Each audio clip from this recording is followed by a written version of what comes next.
हर शुक्रवार को आपके बीच में आए, भले ही हारे हुए थे, लेकिन जैसी बन पाती थी, मैं गवाह हूं कि इन्होंने भरपूर कोशिश की। लेकिन यहां प्रतिकूल परिस्थितियां हैं, हम उतना नहीं कर पाए जितना एक चसक थी, कसक थी।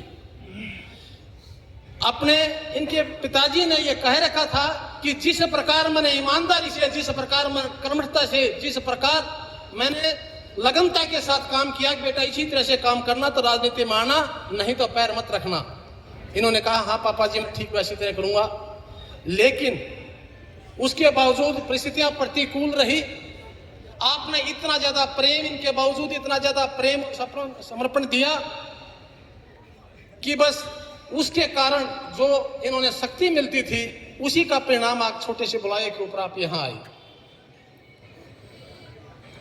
भाई साहब ने पैदल यात्रा करी, जैसे अभी बता रहे थे।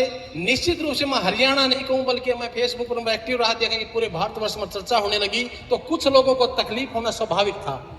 उन्होंने लगा कि जिस प्रकार एक आदमी, इनके पिताजी ने, इनके परिवार ने जिस प्रकार से काम किया, अगर ये उभर गया तो तुम्हारी सारी झूठ मूठ की दुकानें बंद हो सकती हैं। ये एक पार्टी की चाल नहीं, ये राजनीति में एक ही नहीं कर रहा, इसमें बहुत सारे सम्मिलित लोग हैं। एक आदमी की ताकत नहीं हो सकती। उन्होंने चाहा कि इसको रोका जाए, इसको यहीं से बंद किया जाए, चाहे हमारा कुछ भी हो, और हमें जैसे तैसे करके एक ऐसे आदमी को थोपा जाए कि हमारी सीट के अनुकूल निकले और दूसरा तुम्हारा भी काटा निकले। और इस तरह के समझौते होकर के राजनीति में आपके भाई की टिकट काट दी गई। नहीं तो लास्ट दिन तक हम भी रहे हैं, हम भी 50-55 साल के हो गए हैं, देखा है, और तभी पैदल यात्रा शुरू की थी। आपका भाई सर्वे हुआ, सर्वे एक नंबर पर आना ही था। सच्चाई कब तक छुप सकती है?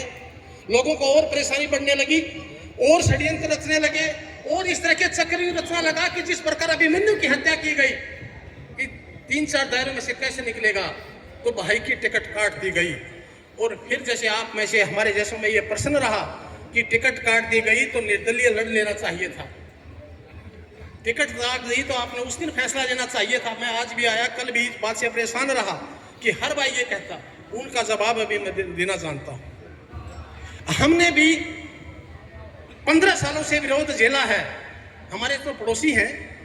हमने भी घर के आगे विरोध झेला है, लेकिन हमने सच्चाई को सच कहा है कि जो आदमी ईमानदार है, जो आदमी सच बोलता है, चाहे वो अकेला रह जाए और उसके सामने चाहे मेरा सगा भाई खड़ा हो, हम सच को सच कहने वाले हैं। ये बेरी की धरती तो वो धरती है जहां इनके ताऊ जी का एक डंका बजता था हिंदुस्तान की, उसके ऊपर रक्षा मंत्री रहे।